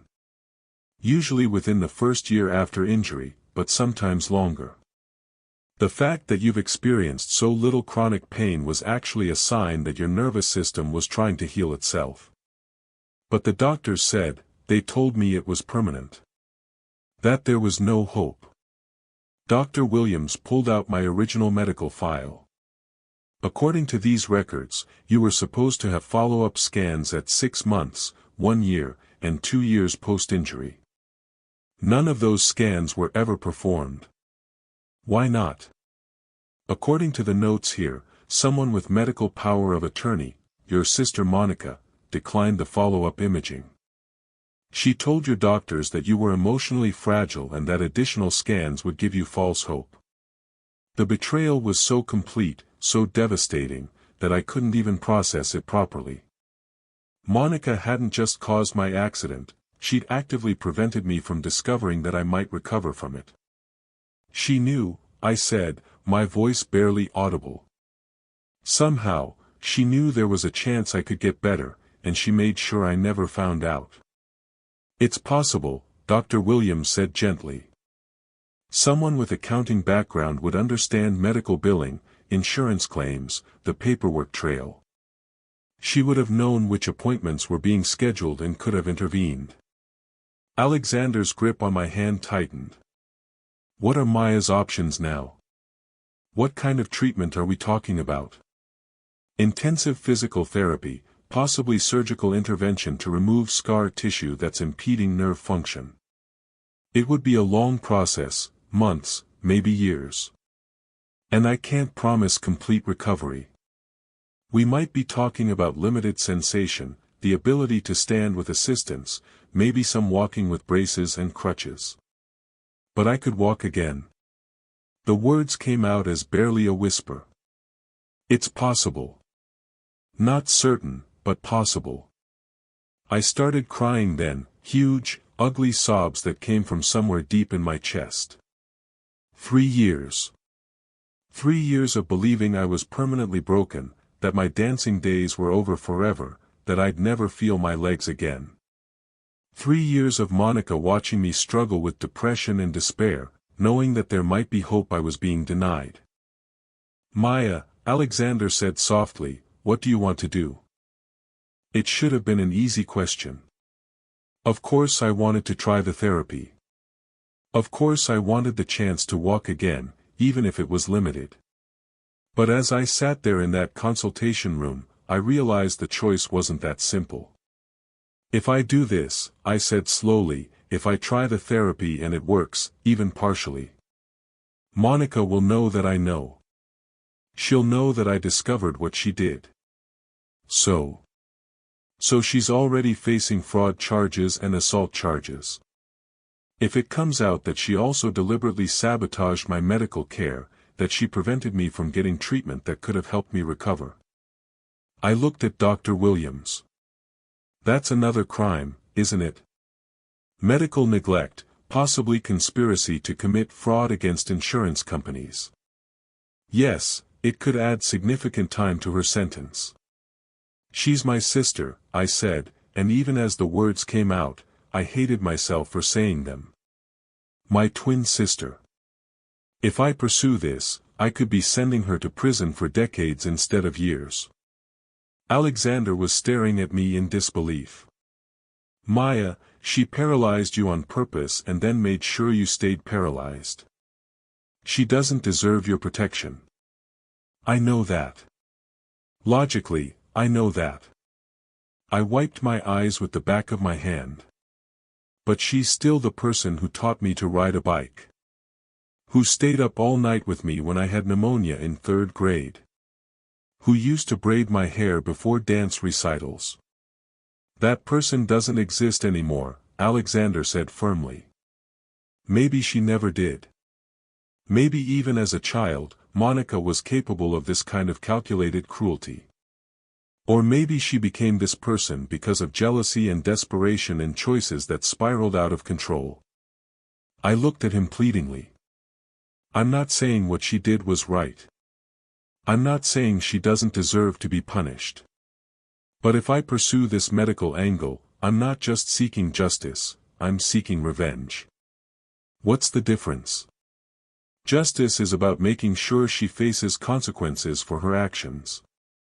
Revenge is about making sure she suffers as much as possible. I took a shaky breath.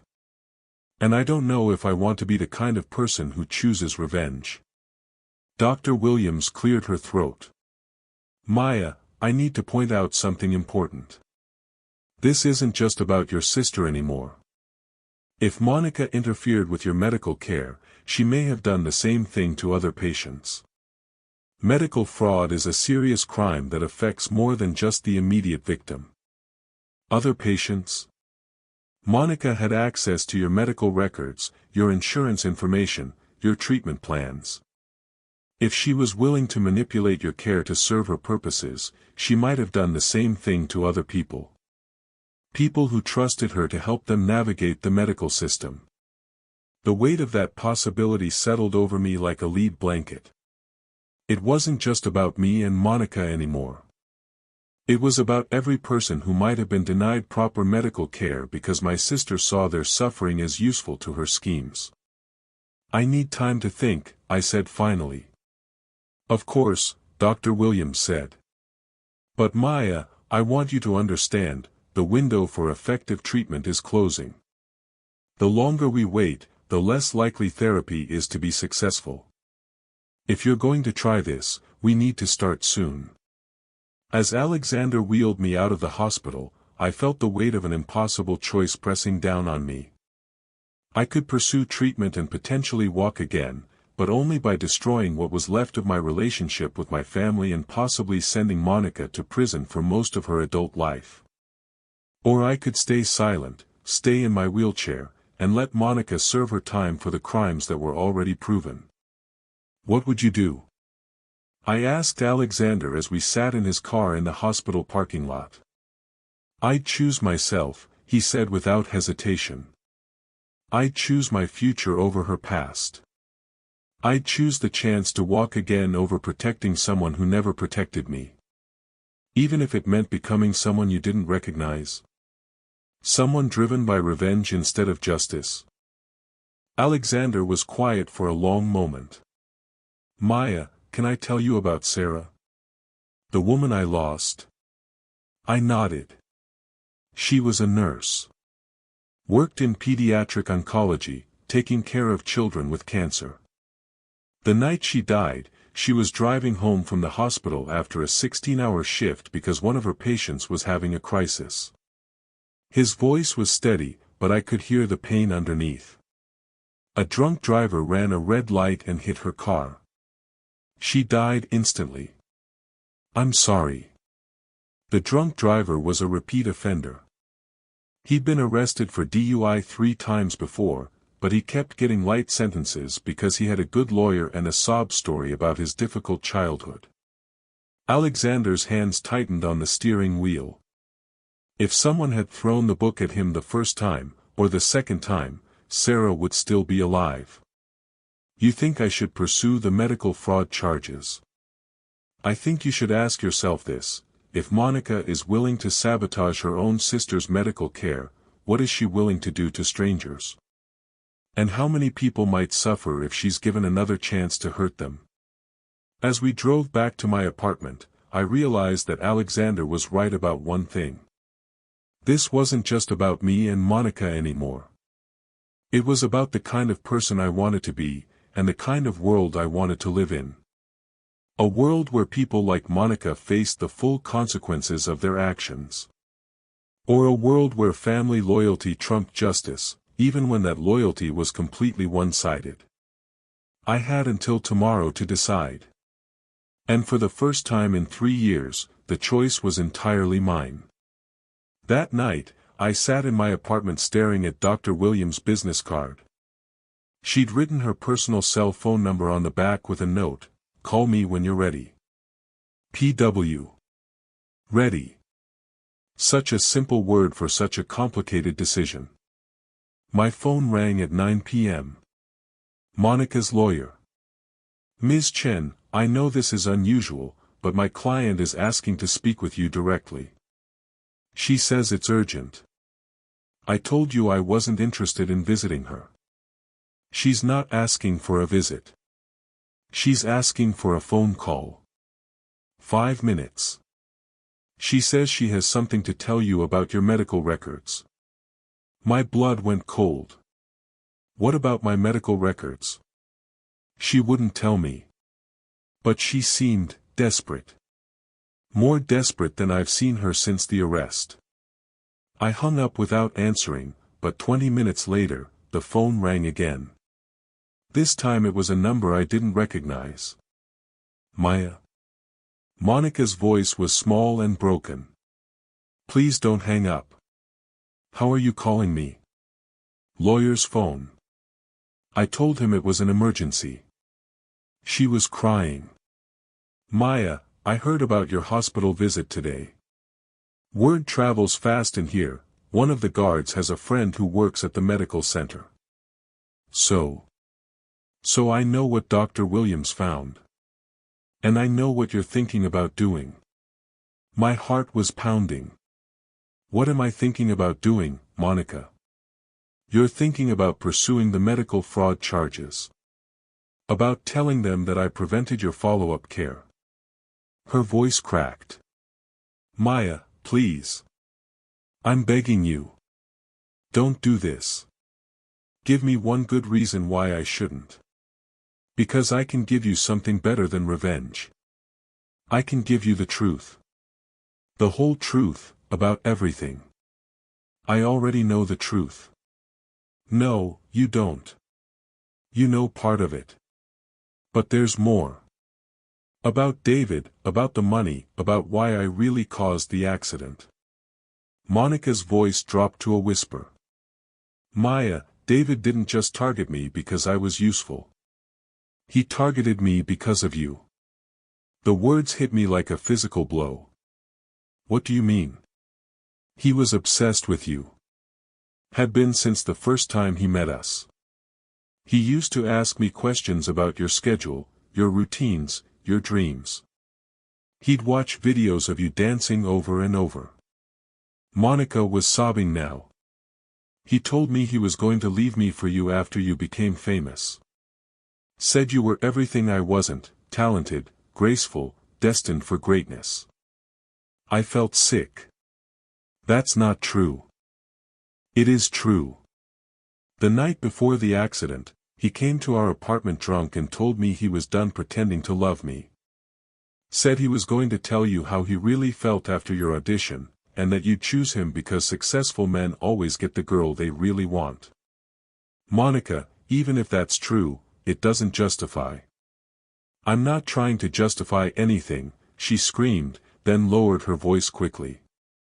I'm trying to explain. Maya, I didn't just crash that car because I was jealous of your dancing. I crashed it because I thought if you were hurt, if you needed me, David would have to stay. Would have to help me take care of you. The twisted logic was so Monica, so desperately selfish, that I almost believed it. But it backfired, I said slowly. Because David stayed with you, but not out of love. He stayed because a disabled sister-in-law made you both more sympathetic. Made your con game more believable. Yes. The word came out as a whisper. And by the time I realized what he really was, it was too late. I was already in too deep. Already complicit in the fraud. So you decided to make sure I never recovered. To keep me disabled so your cover story would hold up. Maya, I swear to you, I didn't know about the nerve regeneration. I just knew that if you had more scans, if doctors started asking questions about why you weren't getting follow-up care, it might expose our financial situation. David said we couldn't afford any scrutiny. You chose him over me. Again. I chose survival. I was terrified, Maya. Terrified of going to prison, terrified of losing everything, terrified of admitting what I'd done. Monica's voice was breaking apart.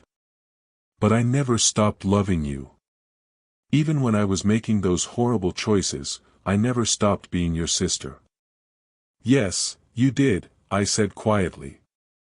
You stopped being my sister the moment you let go of that steering wheel.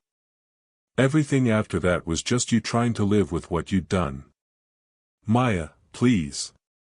If you pursue the medical charges, I'll get 25 to life. I'll die in prison. Is that really what you want? I closed my eyes, trying to think clearly through the emotional manipulation. Because that's what this was, one last attempt to control me, to make me responsible for her choices. What I want, I said finally, is to walk again. What I want is to dance again, even if it's just a few steps. What I want is the chance to have the life you stole from me. Then take it. Get the therapy, try to recover. I won't fight the charges you've already filed. I'll plead guilty, serve my time, and when I get out, maybe we can find a way to be sisters again. And the medical fraud? The fact that you deliberately prevented me from getting treatment that could have helped me 3 years ago. Monica was quiet for a long moment. That's your choice to make. But Maya, I'm asking you, as your sister, as someone who loves you despite everything I've done, please don't destroy what's left of my life for something that can't be undone. Can't be undone. I felt anger rising in my chest. Monica, 3 years of my life can't be undone. 3 years of believing I was permanently broken, of giving up on my dreams, of letting people treat me like I was fragile and helpless. That can't be undone either. I know. And I'll regret that for the rest of my life. But adding more years to my sentence won't give you those 3 years back. She was right about that. But she was also missing the point entirely. This isn't about punishment, Monica. It's about justice. It's about making sure that what you did to me doesn't happen to anyone else. What do you mean? I mean that if you were willing to sabotage your own sister's medical care, how many other people did you hurt? How many other patients' files did you have access to? How many other families did you manipulate? The silence on the other end of the line told me everything I needed to know. There were others, I said, and it wasn't a question. Maya. How many, Monica? How many other people did you and David hurt? It wasn't like that. We never hurt anyone directly. We took advantage of situations that already existed. What situations?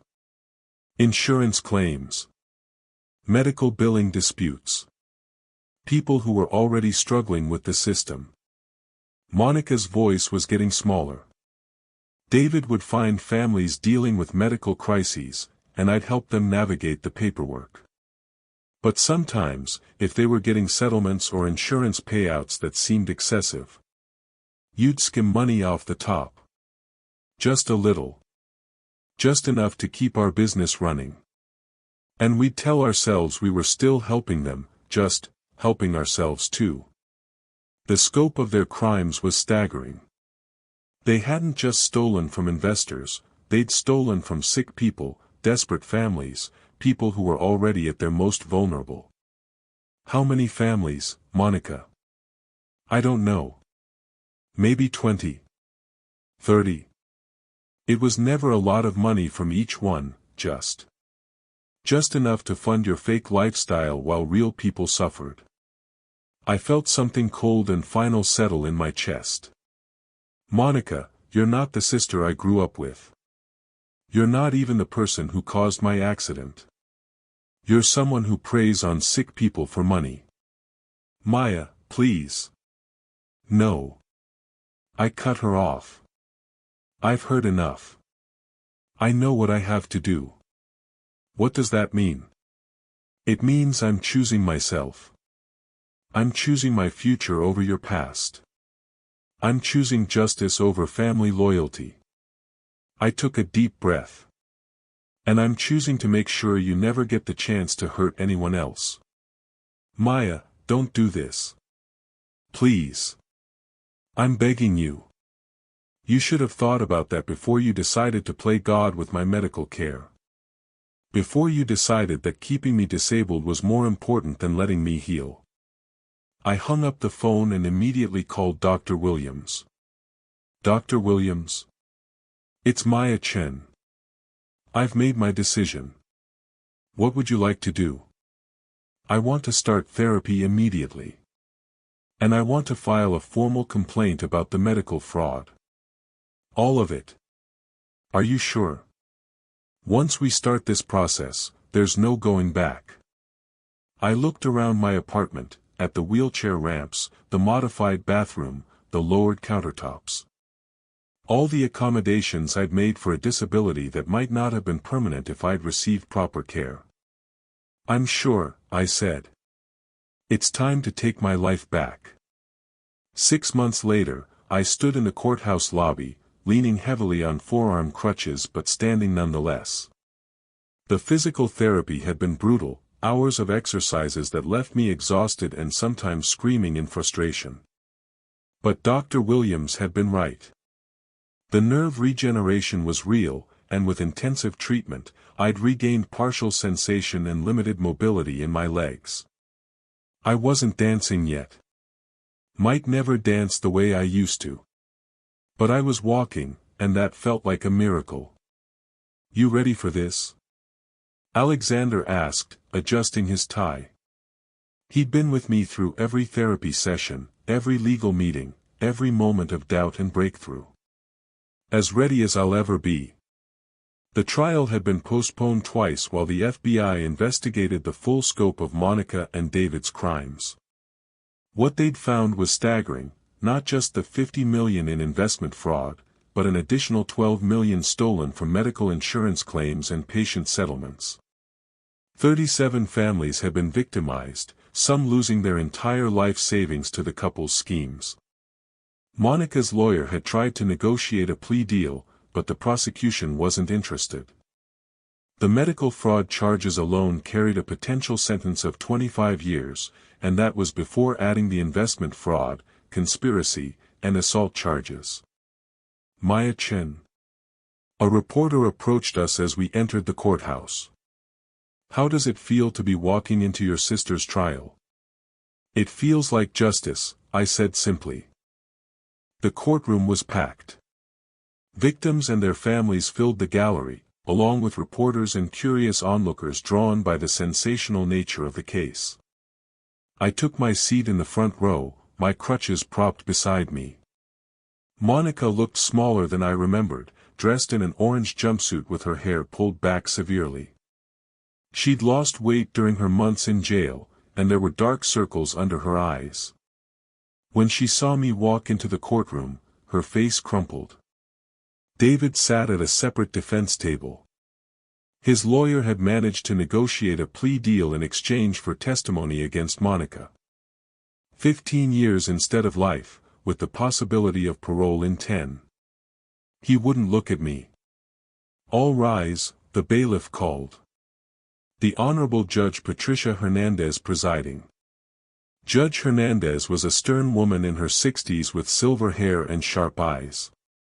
She'd built her reputation on refusing to tolerate white-collar criminals who thought their education and social status should protect them from consequences. We're here today for the sentencing of Monica Chen, Judge Hernandez said after reviewing the case files. Ms. Chen has been found guilty on all counts: conspiracy to commit fraud, wire fraud, money laundering, medical fraud, and assault with a deadly weapon. The prosecutor, a young woman named Sarah Kim, stood to address the court. Your Honor, the defendant's crimes represent a level of calculated cruelty that is difficult to comprehend. She didn't just steal money, she stole hope. She didn't just defraud investors, she prevented her own sister from receiving medical care that could have restored her mobility years earlier. Sarah gestured toward me. Maya Chen has shown remarkable courage in coming forward with the truth about her accident and the medical fraud that followed. Because of her bravery, we've been able to identify 37 additional victims and recover millions of dollars in stolen funds. Monica's lawyer, an expensive defense attorney named Robert Walsh, stood for his turn. Your Honor, my client is deeply remorseful for her actions. She's a first-time offender who became involved in these crimes due to manipulation and coercion by David Chen. The accident that injured her sister was a moment of poor judgment, not premeditated assault. Poor judgment. I found myself standing, my voice carrying across the courtroom. Your Honor, may I address the court? Judge Hernandez looked surprised. Ms. Chen, you're not scheduled to give a victim impact statement until after. Please, I said. I need to respond to what Mr. Walsh just said. The judge considered for a moment, then nodded. You may speak. I made my way to the podium, my crutches clicking against the marble floor. The courtroom was completely silent. Your Honor, Mr. Walsh just called my sister's decision to crash our car poor judgment. But that's not what happened. Monica didn't make a split-second decision in a moment of anger. She planned it. I pulled out a folder of documents. These are text messages recovered from Monica's phone, sent the night before our accident. Messages to David Chen discussing how to solve the Maya problem before I became too successful to control. The prosecutor looked surprised. This was new evidence, something I'd only recently obtained through my own investigation.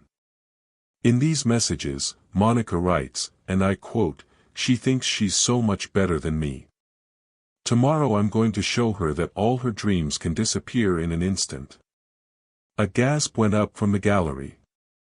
Monica's face had gone white. David responds, "Don't do anything stupid." And Monica writes back, "It won't be stupid if it looks like an accident." Judge Hernandez leaned forward. "Ms. Chen, where did you obtain these messages?" "From David Chen himself, Your Honor." As part of his plea agreement, he was required to turn over all communications related to their crimes. These messages were buried in thousands of others, but I found them. I turned to look at Monica, who was staring at me with an expression of complete devastation. "Your Honor, my sister didn't just steal money from investors and patients. She stole 3 years of my life. 3 years when I could have been recovering, rebuilding, learning to walk again. Instead, I spent those years believing I was permanently broken because she convinced my doctors that follow-up care would be emotionally harmful to me." I took a shaky breath. But the worst part isn't what she did to me. It's what she did to the 37 families who trusted her to help them navigate medical crises. Families dealing with cancer, with disabilities, with children who needed surgery. She looked at their suffering and saw opportunity. The courtroom was completely silent now. Monica used to tell me that I was selfish for pursuing my dreams. That I never thought about how my success affected other people. But she was wrong. I thought about other people constantly. I wanted to dance for them, to bring beauty and joy into the world through my art.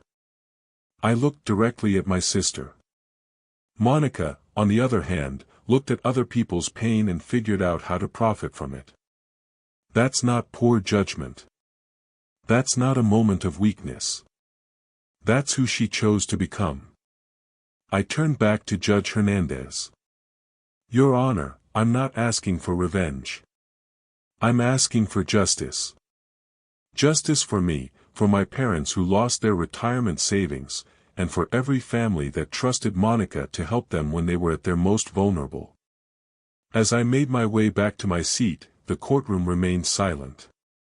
Monica was crying openly now, her shoulders shaking with sobs.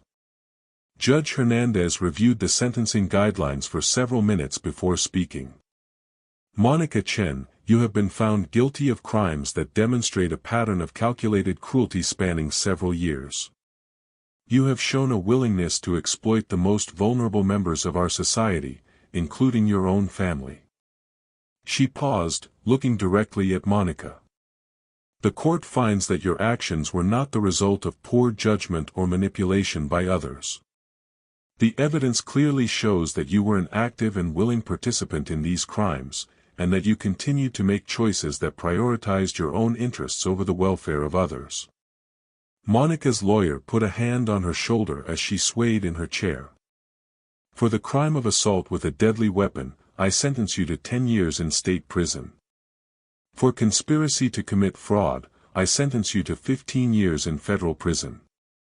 For medical fraud affecting 37 victims, I sentence you to 20 years in federal prison." The numbers were adding up to a life sentence. "These sentences will run consecutively, not concurrently. Monica Chen, you are hereby sentenced to 45 years in federal prison, with the possibility of parole after 30 years. Monica collapsed. Her lawyer caught her as she fell, and the bailiff moved to help. In the gallery, I could hear some of the victims' families crying, not from sadness, but from relief. As they led Monica away, she turned to look at me one last time. Her face was streaked with tears, and for a moment, I saw a flash of the sister I'd once known, vulnerable, scared, and utterly broken. "Maya," she mouthed silently. "I'm sorry." I nodded once, not in forgiveness, but in acknowledgement. Then she was gone, and I felt something I hadn't expected, not triumph, but a profound sense of closure. The courtroom erupted in conversations as people began filing out. Several of the victim families approached me, thanking me for my courage in coming forward. An elderly man named Robert Martinez, whose wife's cancer treatment funds had been stolen, gripped my hand with tears in his eyes. "Because of you, we got our money back," he said. "My wife can finish her chemotherapy. You saved her life." Those words meant more to me than any standing ovation I'd ever received on stage. Alexander appeared at my side as the crowd thinned. "How are you feeling?" "Empty," I said honestly. "But the good kind of empty. Like I've finally put down something heavy I've been carrying for years." "The FBI wants to speak with you about the recovered funds," he said. "Apparently, they've been able to trace and freeze most of the stolen money. The victims should get almost everything back. And my parents' retirement fund? Every penny, plus interest." Alexander smiled. "Your father called this morning. He said to tell you he's proud of you." We walked slowly out of the courthouse, my crutches clicking rhythmically on the marble floor. Outside, reporters were waiting, but I'd learned to navigate media attention over the past months. I gave a brief statement about justice being served and the importance of protecting vulnerable patients, then Alexander helped me into his car. "Where to?" he asked. "The studio." Alexander raised an eyebrow. "Are you sure? It's been a long day." "I'm sure." 20 minutes later, we pulled up outside Riverside Dance Academy, where I'd been taking adaptive dance classes for the past 3 months. It wasn't the same as my old training, I couldn't do the leaps and turns that had once defined my style. But I could move, I could express myself through movement, and slowly, I was learning to find beauty in a different kind of dance. "Maya," called out Jessica, my instructor, as I entered the studio. "How did the trial go?" "Justice was served," I said simply. "Good. Are you ready for class?" I looked around the studio at my classmates, other people with disabilities who'd found their way back to movement and art. There was Marcus, a veteran who'd lost his leg in Afghanistan but could still execute the most beautiful upper-body choreography I'd ever seen. There was Elena, who had cerebral palsy but moved with a grace that brought tears to my eyes. There was David, a teenager with spina bifida who taught me that strength came in many forms. "I'm ready," I said. As I changed into my dance clothes, I caught sight of myself in the mirror. The woman looking back at me was different from the one who'd sat in that corner at Monica's wedding 8 months ago. This woman stood taller, even with crutches. This woman's eyes held determination instead of defeat. This woman knew her worth wasn't determined by what she'd lost, but by what she chose to do with what remained. The class was working on a piece we'd been developing for months, a group choreography that told the story of resilience, of finding beauty in brokenness, of rising from ashes. As the music began, I felt that familiar surge of joy that came with movement, with expression, with the pure act of creating something beautiful. I wasn't the dancer I'd once been. But I was the dancer I was meant to become. After class, Alexander was waiting in the lobby, reading emails on his phone. "How was it?" he asked. "Perfect," I said, and meant it. As we drove back to my apartment, Alexander cleared his throat nervously. "Maya, there's something I've been wanting to ask you." "What's that?" "The foundation I run, the one that investigates financial crimes, we're expanding our mission. We want to start a division that focuses specifically on medical fraud, on protecting vulnerable patients from people like Monica and David." "That sounds important." "It is. And I was wondering, would you consider heading up that division?" I stared at him. "Me? You? You understand the system from a patient's perspective. You know how medical fraud works, how it affects families, how to spot the warning signs. And you've proven you have the courage to fight for justice even when it's personal. Alexander, I don't have any formal training in investigation or law enforcement. We can provide training. What you have is something more valuable, lived experience and moral courage. He pulled into my apartment complex and turned to face me. Maya, you could help prevent what happened to you from happening to other people. You could turn your pain into purpose. The idea was both terrifying and exhilarating. For so long, I defined myself by what I'd lost. The chance to define myself by what I could give back was intoxicating. Can I think about it? Of course. Take all the time you need. As I got ready for bed that night, I thought about the path that had led me here. 8 months ago, I'd been the forgotten sister, hidden in a corner, believing I was broken beyond repair. Tonight, I was a woman who'd brought down a criminal enterprise, helped recover millions in stolen funds, and was being offered the chance to protect other vulnerable people. The journey hadn't been easy. There had been days when the physical therapy was so painful I'd wanted to quit. Days when the legal proceedings felt overwhelming. Days when I'd questioned whether seeking justice was worth the cost. But sitting in my apartment, looking at the photos on my wall, pictures of me dancing again, pictures with my new friends from the adaptive dance class, pictures with Alexander, I knew I'd made the right choices. My phone buzzed with a text message. It was from Dr. Williams. Saw the news about the trial. Proud of you.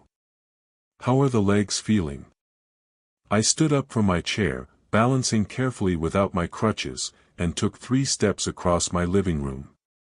3 steps that represented 3 years of stolen time, but also infinite possibility for the future.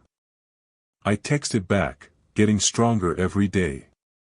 Another message came in, this one from an unknown number. Ms. Chen, my name is Patricia Valdez.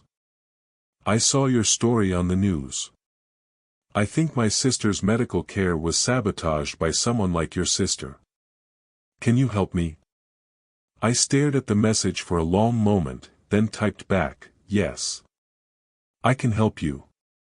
As I prepared for bed, I realized that Monica had been wrong about one thing. She'd thought that breaking my legs would break my spirit, that making me dependent would make me weak. Instead, she'd created someone who understood both vulnerability and strength, someone who knew what it meant to be dismissed and overlooked, someone who would fight to make sure others didn't suffer the same fate.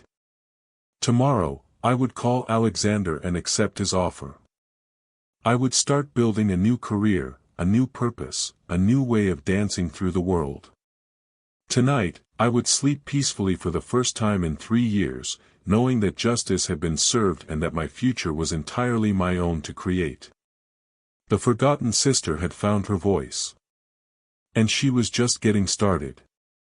Hey everyone, thank you so much for staying with me through this incredible journey.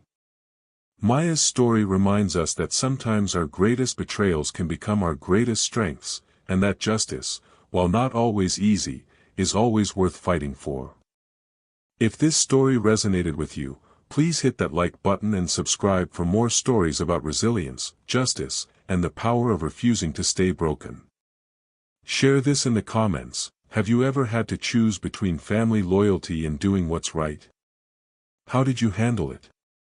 And remember, no matter what corner life puts you in, you always have the power to wheel yourself back to center stage. Until next time, keep dancing through the darkness. You never know who might be watching, ready to ask you for that life-changing dance.